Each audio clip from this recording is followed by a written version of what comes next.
أعوذ بالله من الشيطان الرجيم بسم الله الرحمن الرحيم الحمد لله رب العالمين وصلى الله على محمد وآله الطاهرين اللهم صل على محمد.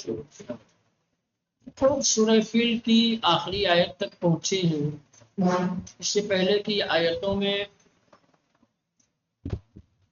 داستان فیل کی توضیح اور تشریح کی ہے کہ کس طریقے سے ابرہہ کے ہاتھیوں والے لشکر کے اوپر اللہ نے چھوٹے چھوٹے پرندوں کو بھیج کر کے تباہ کیا.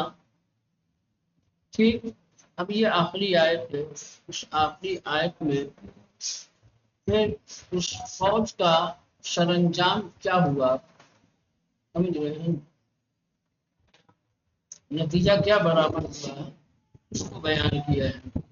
آخری آیت میں ارشاد ہوتا ہے کہ آنہا را مانند گاہ خوردے شدے قرار داد کہ ابرہہ کے لشکر کو اصحاب فیل کو چبائے ہوئے بھوسے کے مانند بنا دیا، جیسے چبایا ہوا بھوسا.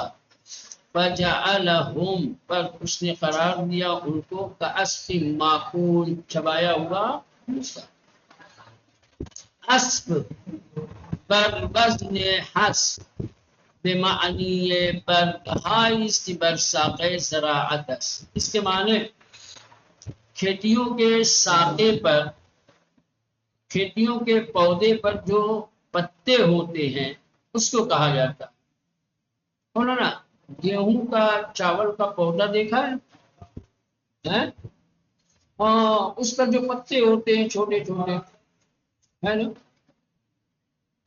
بس خشکیدے و کوبیدے شدے، جب یہ خشک ہو جاتے ہیں اور ان کو مولانا کاٹ کر کوٹ کر چھانٹ کر جب بالکل باریک بنا لیا جاتا ہے تو پھر اسی کو جانور کا چارہ اور جانور کی خوراک بنایا جاتا ہے.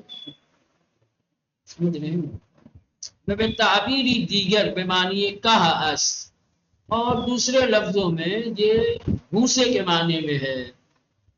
وباز نی آندہ بے معنی پوستے گندم ہنگامی کی درخوشے اس تفسیر کر دیا.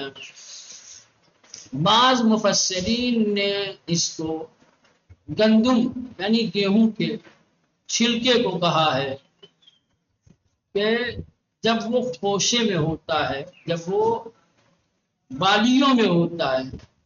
آپ نے دیکھا گیہوں کی بالی، گیہوں کیا ہے، ایک پوست کے اندر ہوتا ہے، ایک چھلکے کے اندر ہوتا ہے. تو چھلکا جب نکالا جاتا ہے تو گیہوں نکلتا ہے. بعض نے اس کو عصف کو مانا لیا ہے گیہوں کا چھلکا جب وہ بالی کے اندر ہو، اس سے تفسیر کیا.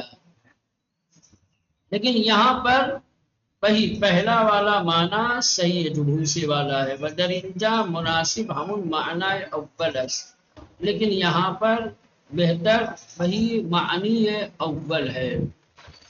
تعبیر میں معقول اشارے بے آن است انکاہ در زیر دندان ہے حیوان بار دیگر کوبیدے شدے و کاملاً از ہم متلاشی گشتے سے بس معدے حیوان نیز آن را برائے سیمونین بار خورد کر دیا و این نشان می دهد که سنگریزها بر هر کس فرو می افتاد او را کاملاً از هم متلاشی می کرد. اس کے بعد آیت کریمہ میں جو لفظ معقول ہے، معقول یعنی اس میں مفعول، کھایا ہوا، چبایا ہوا. ٹھیک، تو جو معقول کی تعبیر ہے اس سے اشارہ کیا گیا ہے اس بات کی طرف کہ یہ جانوروں کے دانت کے نیچے جا کر کے ایک بار کیا ہے مولانا یہ پیسے گئے ہیں، اس کے بعد پوری طریقے سے یہ تلاشی ہو گئے، بکھر گئے. اس کے بعد پھر حیوان کے معدے میں، شکم میں گئے. اور یہ تیسری بار ایک مرتبہ مولانا جب کاٹا جاتا ہے گیہوں کی بالی کو یا چاول کے پودے کو، تو کاٹنے کے بعد جب خشک ہو جاتا ہے تو اس کو پہلے مشین سے خرد کیا جاتا ہے، ٹکڑے ٹکڑے چھوٹا چھوٹا کیا جاتا ہے، تو ایک بار چھوٹا ہوا، پھر جانور کی خوراک بنایا، جانور کو کھانے کے لیے دیا، دانتوں کے نیچے آیا، پھر ایک مرتبہ اور ٹکڑے ٹکڑے اور چھوٹے چھوٹے ہو گئے، پھر جب پیٹ میں گیا، پیٹ اپنا کام کرتا ہے، ہاضمہ اپنا کام کرتا ہے، اور پھر وہ چھوٹے چھوٹے ذرات اور زیادہ چھوٹے ذرات میں بدل جاتے ہیں، اس سے سمجھ رہے ہیں؟ تو یہ جو معقول کی تعبیر ہے وہ اتنے مرحلے جو خرد ہونے کے، متلاشی ہونے کے ہیں، سمجھ رہے ہیں؟ تو معقول کا معنی بیان کرتا ہے، وہ اشارہ ہے اور یہ بتانے کے لیے ہے کہ پرندوں کے پاس جو چھوٹی چھوٹی کنکریاں تھیں، وہ جب کسی فوجی کے اوپر، کسی سپاہی کے اوپر، ابرہہ کے لشکر کے کسی شخص کے اوپر گرتی تھی تو اس کو پوری طریقے سے ریزہ ریزہ کر دیتی تھی، ٹکڑے ٹکڑے، جیسے بھوسا تیسرے مرحلے میں ایک دم متلاشی ہو جاتا ہے، ایک دم بالکل باریک باریک ہو جاتا ہے، ٹکڑے ٹکڑے ہو جاتا ہے، ویسے ہی پرندوں کی کنکریاں جس کے اوپر گرتی تھی وہ بھی بالکل خاک کے ذرات کی طرح بکھر جاتا تھا، ٹکڑے ٹکڑے ہو جاتا تھا، چبائے ہوئے بھوسے کی مانند ہو جاتا، ٹھیک؟ تعبیر بے معقول، اور جو آیہ کریمہ میں معقول کی تعبیر ہے وہ اشارے بے آنس، وہ اس بات کی طرف اشارہ ہے کہ ان کا، کہ یہ جو گھاس ہے اور یہ جو پودا ہے، در زیر دندانہ حیوان، حیوان کے دانتوں کے نیچے جا کر بار دیگر کوبیدے شدے، ایک بار پھر مولانا ٹکڑے ٹکڑے ہوتا ہے، پستا ہے، وکاملاً از ہم متلاشی گشتے، اور پوری طریقے سے بکھر جاتا ہے، متلاشی ہو جاتا ہے، ٹکڑے ٹکڑے ہو جاتا ہے، سپس میدہ حیوان نیز، اس کے بعد جانور کا میدہ بھی اسے برائے سومین بار، تیسری مرتبہ خرد کر دیا، وہ بھی اس کو باریک کر دیتا ہے، ٹکڑے ٹکڑے کر دیتا ہے، گویا تین مرحلے سے مولانا، تین مرتبہ جس سے ٹکڑے ٹکڑے کیا گیا ہو، خرد کیا گیا ہو، متلاشی کر دیا گیا ہو، یہ تعبیر قرآن میں آئی ہے، وہ ان نشان میں دہد، اور یہ تعبیر بتاتی ہے کہ سنگریزہ بر ہر کس فرو میں افتاد، کہ سنگریزے جس شخص کے اوپر گرتے تھے پورا کاملاً از ہم متلاشی میں کر، اس کو پوری طریقے سے چچڑے چچڑے اور ٹکڑے ٹکڑے کر دیتے تھے، جیسے بھوسا تیسرے مرحلے میں مولانا ایک دم سے متلاشی ہو جاتا ہے، ایک دم باریک ٹکڑوں میں بکھر ہو جاتا، تبدیل ہو جاتا ہے، ویسے ہی سنگریزے جب گرتے تھے کسی شخص کے سر کے اوپر تو وہ بالکل باریک ٹکڑوں میں بکھر جاتا تھا۔ ان تعبیر علاوہ بر ان کے دلیل بر شدت متلاشی شدن انہاس اشارہی بے ارزش بودن و ضعف و ناتوانی ان گروہ و جمعیت طغیانگر و مستکبر و ظاہرا نیرومند است۔ مولانا یہ معقول والی جو تعبیر ہے یہ بتانے کے ساتھ ساتھ کہ کتنی شدت کے ساتھ یہ ٹکڑوں میں بکھر گئے تھے، کس طرح سے یہ ریزے ریزے ہو گئے تھے، اس کو تو بیان کرتی ہے یہ تعبیر۔ اس کے علاوہ اس تعبیر سے یہ بھی اشارہ ملتا ہے کہ یہ متکبر اور یہ طغیانگر جمعیت اور یہ گروہ تو بڑے تکبر میں اپنے آپ کو بہت ہی جو ہے قدرت مند اور طاقت مند سمجھ کر کے آئے ہوئے تھے، مولانا ان کی ضعف و ناتوانی اور ان کی بے وقعتی کو بھی یہ تعبیر بیان کرتی ہے۔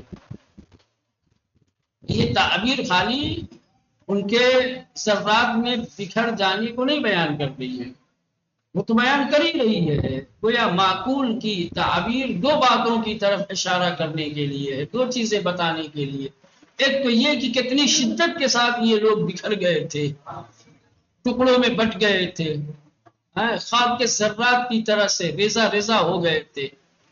اس کے علاوہ تو ان کا غرور توڑا گیا، تو ان کی کمزوری اور ناتوانی کو دکھایا گیا، اس کو بھی یہ بتا رہا کہ یہ طاقتور لشکر، یہ طغیانگر، سرکشی کرنے والے اور یہ متکبر لوگ، سمجھ رہے ہیں، یہ خدا کی قدرت کے سامنے کتنے ضعیف اور کتنے کمزور ہیں، اور کس طریقے سے قدرت نے ان کے غرور کو توڑا ہے، یہ بھی بتانے کے لیے ہے یہ تعبیر۔ بات سمجھ میں آئی؟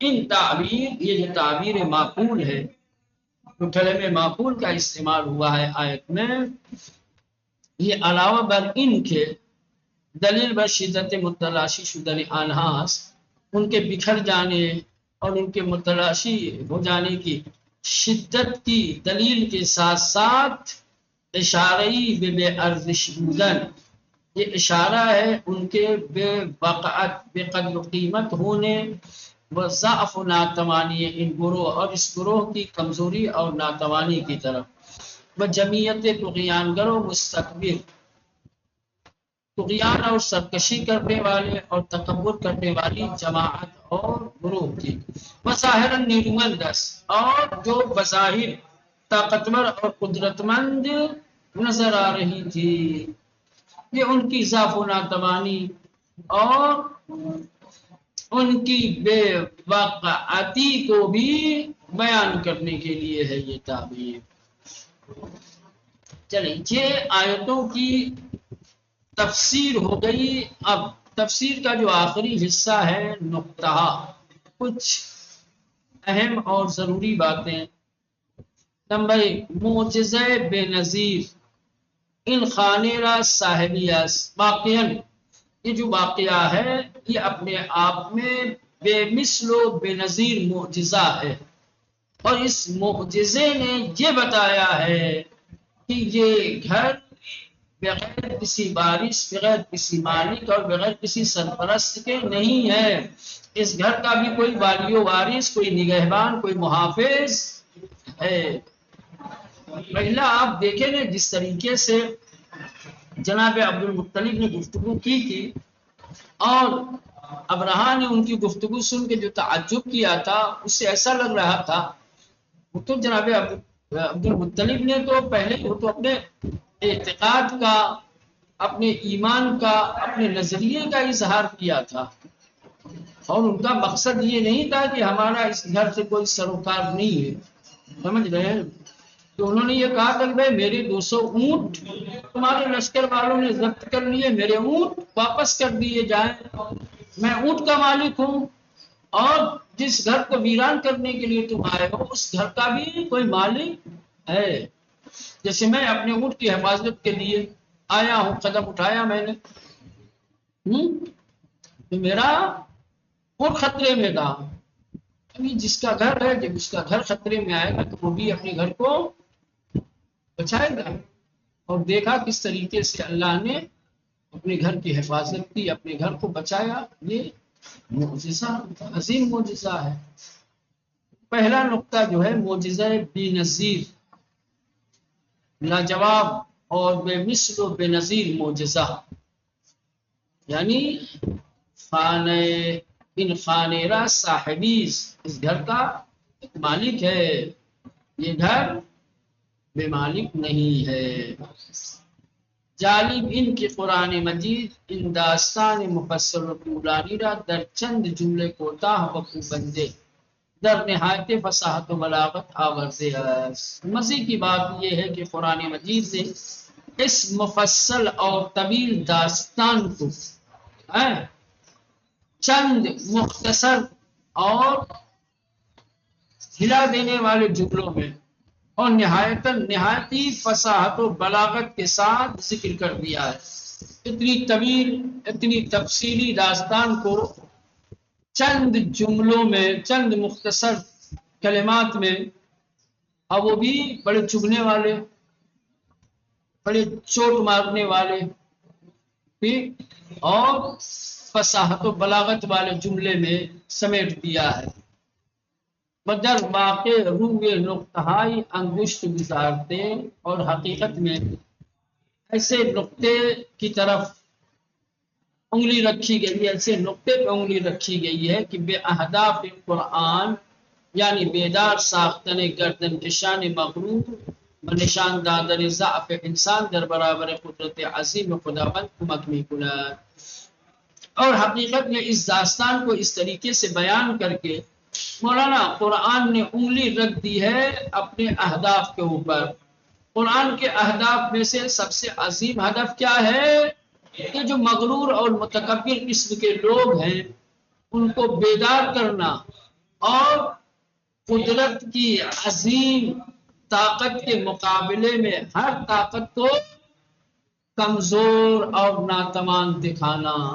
واقع میں اس سورہ میں پوری طریقے سے اس کو پیش کیا گیا کہ کس طریقے سے مغرور اور متکبر لوگوں کا غرور ٹوٹا ہے، اور خدا کے مقابلے میں وہ لشکر جو اپنے آپ کو بڑا مضبوط طاقتور سمجھ رہا تھا وہ کتنا کمزور اور ناتوان نکلا۔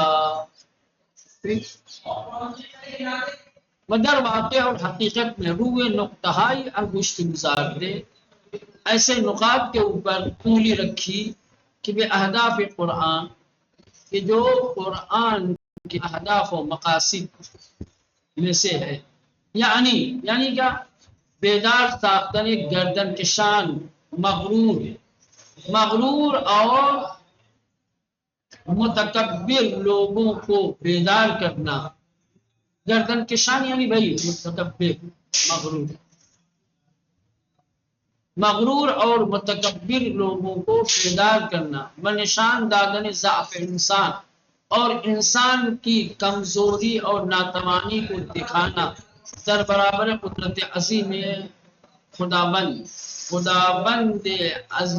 خداوند متعال کی عظیم قدرت کے مقابلے میں۔ کمک می کند، یہ آیتیں مدد کرتی ہیں، بتاتی ہیں کہ کس طریقے سے اللہ نے مغرور اور متکبر لوگوں کے غرور کو توڑ کر کے دنیا کو بیدار کیا ہے، اور بتایا ہے کہ خدا کی عظیم قدرت کے سامنے انسانوں کی قدرت کتنی ناچیز ہے، انسان کتنا کمزور ہے۔ ان ماجرا نشان می دہد کی معجزات و خوارق عادات برخلاف آنچه بعضی پنداشتیان لزومی ندارد کہ بدر سے پیمبر و امام ظاہر شود۔ مولانا ایک چیز کا جواب دے رہے ہیں، وہ جواب کیا ہے؟ پہلے سوال سنو۔ سوال یہ ہے کہ کیا معجزے کا دست پیغمبر سے ہونا ضروری ہے؟ چونکہ کہا جاتا ہے کہ معجزہ علامت نبوت میں سے ایک چیز ہے، ایک علامت ہے۔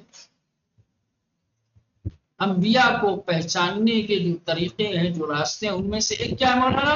معجزہ۔ تو اس کا مطلب یہ ہے کہ معجزہ ہمیشہ نبی دکھاتا ہے، معجزہ ہمیشہ دست پیغمبر سے، دست نبوت سے ظاہر ہوتا ہے۔ ایسا کرنے کی نہ ضروری نہیں ہے، معجزے کا دست پیغمبر سے ظاہر ہونا ضروری نہیں ہے۔ یہاں کون سا دست پیغمبر؟ اس واقعے میں کون سا نبی ہے؟ جس نبی نے یہ معجزہ دکھایا ہو، جس نبی کے توسط سے یہ خارق العادہ اور خلاف عادت و طبیعت عمل انجام میں آیا ہو۔ ہے کوئی نبی یہاں پہ؟ میں ایک جواب دے دوں، کہنے کہ جیسا کہ بعض لوگ یہ گمان کرتے ہیں کہ معجزے کے لیے نبی کا ہونا ضروری ہے، اس واقعے نے بتایا کہ نہ، وہ ضروری نہیں ہے۔ جو لوگ ایسا نظریہ رکھتے ہیں، ایسا اعتقاد رکھتے ہیں، ان کا نظریہ اور عقیدہ غلط ہے۔ معجزے کے لیے کسی نبی کا ہونا لازم اور ضروری نہیں ہے، بغیر نبی کے بھی معجزہ ہو سکتا ہے۔ بات سمجھ میں؟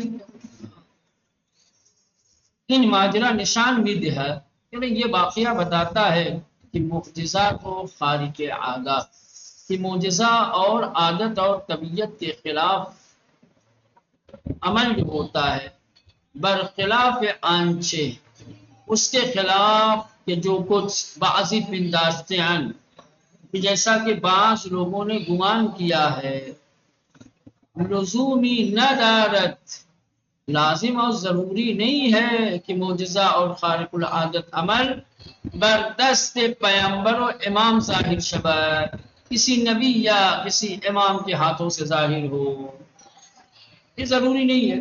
اس واقعے نے یہ بتا دیا کہ معجزے کے لیے نبی یا امام کا ہونا ضروری نہیں ہے، جیسا کہ بعض لوگ گمان کرتے ہیں۔ بعض لوگوں کا خیال یہ ہے کہ معجزہ ہمیشہ دست نبوت یا دست امامت سے ظاہر ہوتا ہے، لیکن اس واقعے نے بتایا کہ نہ، ان کا گمان صحیح نہیں ہے، بغیر دست نبوت و امامت کے بھی معجزہ ہو سکتا ہے، بلکہ در ہر شرائطی کی خدا بخواہد، بلکہ جس شرائط میں، جس حالات میں خدا ارادہ کرے، خدا چاہے، انجام میں گیرت معجزہ اور خارق العادہ عمل انجام پاتا ہے۔ یہ اس کا تعلق ارادہ الہی سے ہے، اس کا تعلق، معجزے کا تعلق کیا ہے مولانا؟ ارادے الہی۔ خدا جس شرائط، جس حالات میں جب چاہے مولانا معجزہ ہو جاتا ہے۔ ہدف آن است کہ مردم به عظمت خداوند و حقانیت آئینه کو آشنا شوند، اور وہ اس لیے ہے تاکہ لوگ خدا کی عظمت اور اس کے دین کی حقانیت کو پہچان سکیں کہ واقعا خدا کس قدر عظیم ہے کہ جو یہ خارق العادہ عمل انجام دیتا ہے۔ اس کا دین یقیناً برحق ہے کہ اس کے لیے خارق العادہ عمل اور معجزات دکھاتا ہے۔ ان مجازات عجیب و اعجاز آمیز با مجازات اقوام گردن کشے دیگر ایک فرق روشن دارد۔ مولانا قرآن مجید میں بہت سارے متکبر اور مغرور لوگوں کی سزاؤں کو بیان کیا گیا ہے، اس میں سے ایک یہ بھی ہے، جیسے قوم لوط، قوم سبا، ہے نا، اور فرعون اور دوسرے بہت سارے ہیں، ہے نا۔ لیکن دوسرے متکبر اور دوسرے مغرور لوگوں کو جو سزائیں دی گئی ہیں اور اصحاب فیل کو جو سزا ملی ہے، اس میں ایک فرق ہے۔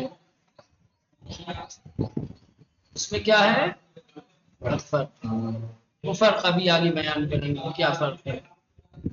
ایسا نہیں ہے کہ اللہ نے صرف اصحاب فیل کو ان کے غرور و تکبر کی سزا دی ہو، بلکہ دوسری اور بھی جو متکبر اور مغرور قومیں تھیں، اللہ نے انہیں بھی سزا دی ہے، اور ان کا تذکرہ قرآن میں موجود ہے۔ ان مجازات عجیب و اعجاز آمیز، کہے کہ یہ مانند معجزہ اور عجیب و غریب قابل تعجب سزا جو دی گئی اصحاب الفیل کو، با مجازات اقوام گردن کش دیگر، دوسرے مغرور اقوام کی سزاؤں کے مقابلے میں یہ فرق روشن دارد، ایک واضح اور روشن فرق رکھتا ہے۔ زیرا مجازات ہمچون طوفان نوح، کیونکہ جیسے طوفان نوح کی سزا، طوفان نوح ایک سزا تھی، عذاب تھا، زلزلے بسنگ باران قوم لوط، قوم لوط کے اوپر تو پتھروں کی بارش ہوئی، تندباد قوم عاد پہ جو طوفان آیا، وساق قوم سمود پہ جو بجلیاں گری، یہ سلسلے حوادث طبیعی بودن، یہ سارے کے سارے معجزات، یہ ساری کی ساری سزائیں مولانا ایک طریقے سے طبیعی حوادث ہیں، ان کا تعلق طبیعی حوادث سے ہے۔ بجلی گرتی رہتی ہے، طوفان آتے رہتے ہیں، سیلاب آتا رہتا ہے، سمجھ رہے ہیں۔ یہ جن مغرور قوموں کی سزائیں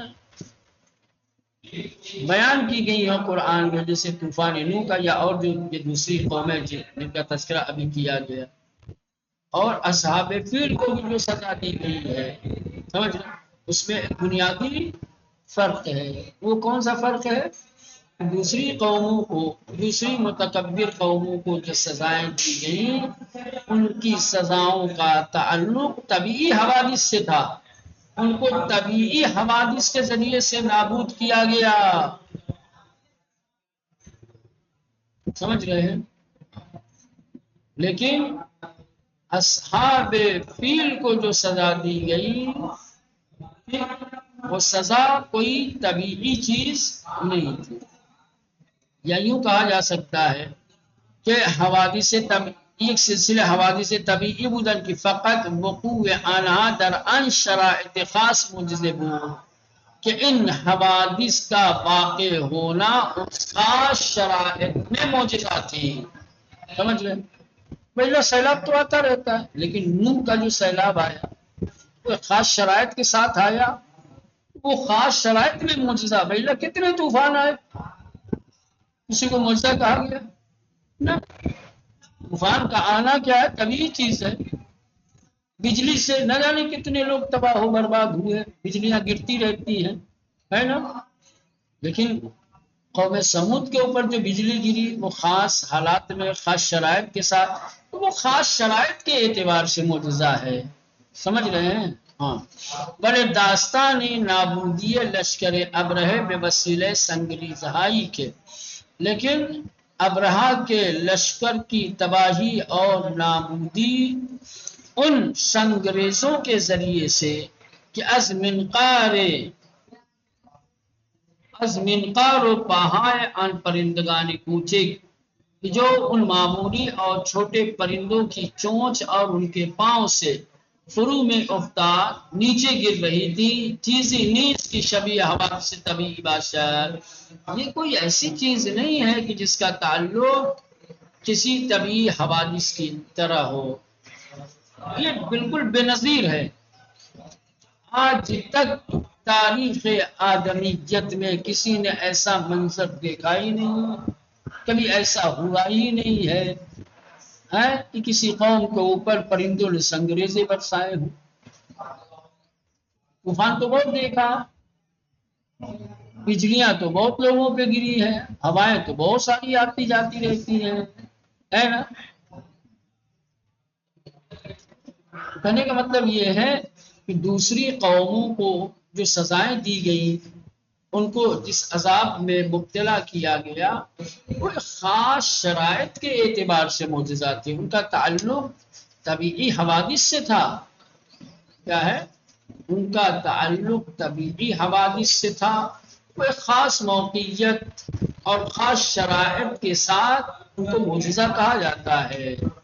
لیکن اصحاب فیل کی داستان میں اصحاب فیل کو جس طریقے سے سزا دی گئی، یہ بالکل بے سابقہ ہے. اس کا تعلق طبیعی حوادث سے نہیں ہے، یہ مکمل خارق العادہ ہے نا. اس کو خاص شرائط کی بنیاد پر آپ معجزہ نہیں کہیں گے، بلکہ یہ ہر اعتبار سے معجزہ ہے. کل بھی معجزہ تھا، آج بھی معجزہ، قیامت تک معجزہ ہے. چونکہ طبیعی چیزیں ہوتی رہتی ہیں دنیا میں، عادی چیزیں مولانا ہوتی رہتی ہیں کم و بیش، لیکن جو چیز پوری طریقے سے خارق العادہ ہو وہ کبھی کبھی نہیں ہوتی، ہے نا. وہی کرے بلے داستان نابودی لشکر ابرہہ بے وسیلہ سنگریزہائی کے، لیکن ابرہہ کے لشکر کی تباہی ان سنگریزوں کے ذریعے سے کہ جو چھوٹے چھوٹے اور معمولی پرندوں کے پاؤں اور منقار کے چونچ سے گر رہے تھے. یہ کوئی ایسی داستان نہیں ہے کہ جو کسی طبیعی حوادث کی شبیہ ہو، نہ. طبیعی حوادث میں کوئی اس کی نظیر نہیں ملے گی، کوئی اس کی شبیہ نہیں ملے گی. برخاستن ان پرندگان کوچک، ان معمولی اور چھوٹے پرندوں کا ظاہر ہونا، و آمدن بسوی ان لشکر مخصوص، اور ان کا اس مخصور لشکر اور فوج کے سامنے آنا، و ہمراہ آوردن سنگریزہا، اور اپنے ساتھ میں کنکریوں کو لینا، و نشانہ گیری خاص آنہا، اور پھر ان پرندوں کا خاص نشانہ بنانا اس لشکر کو، وہ متلاشی شدن بدنہائے افراد یک لشکر عظیم با ان سنگہائے کوچک، اور ان معمولی پتھروں کے ذریعے سے اس عظیم لشکر کے افراد کے بدن کا ٹکڑے ٹکڑے ہو جانا، اموری ہستن، یہ وہ چیزیں ہیں خارق و عادات، یہ ساری چیزیں عادت کے خلاف ہیں۔ کیسے بحر احمر کی طرف سے پرندے آ رہے ہیں، کبھی نہیں آئے، ابرہہ کے لشکر کے سامنے آگے ان کے سروں پہ آ کے مٹانے لگے، کبھی ایسا نہیں ہوا کہ کسی لشکر کے سر پہ۔ اپنے ساتھ 3 کنکڑیاں لے کر کے، پتھر کے چھوٹے چھوٹے ٹکڑے لیے ہوئے ہیں سب کے، آج تک کہیں نہیں دیکھا کسی نے تاریخ آدمیت میں، انسانیت میں، کہ کبھی اس طریقے سے پرندے ظاہر ہوں کہ جن کے منقار میں اور جن کے پاؤں میں کیا ہو چھوٹے چھوٹے سنگ ریزی، اور پھر ان پرندوں کا ابرہہ کے فوج کو نشانہ بنانا۔ کوئی پرندہ کسی کو نشانہ بنایا، تو نشانہ بھی بنا رہے ہیں، اور جب نشانہ بنا رہے ہیں اور کنکریاں برسا رہے ہیں تو نتیجہ کیا ہو رہا ہے، تو اس معمولی سنگریزے سے اتنے عظیم لشکر کے فوجی اور سپاہیوں کے جسم کے ٹکڑے ٹکڑے ہو رہے ہیں۔ یہ تمام کی تمام چیزیں کیا ہے مولانا؟ عادت کے خلاف، طبیعت کے خلاف ہے۔ بلمیران بینہ در برابر قدرت خداوند بسیار ناچیز ہے، لیکن باوجود کہ یہ تمام چیزیں خارق العادہ ہیں، طبیعت کے خلاف ہیں، لیکن ہم جانتے ہیں کہ یہ تمام چیزیں قدرت الہی کے سامنے معمولی ہیں۔ خدا کی قدرت اس سے کہیں عظیم ہے۔ چلیں یہاں تک رہنے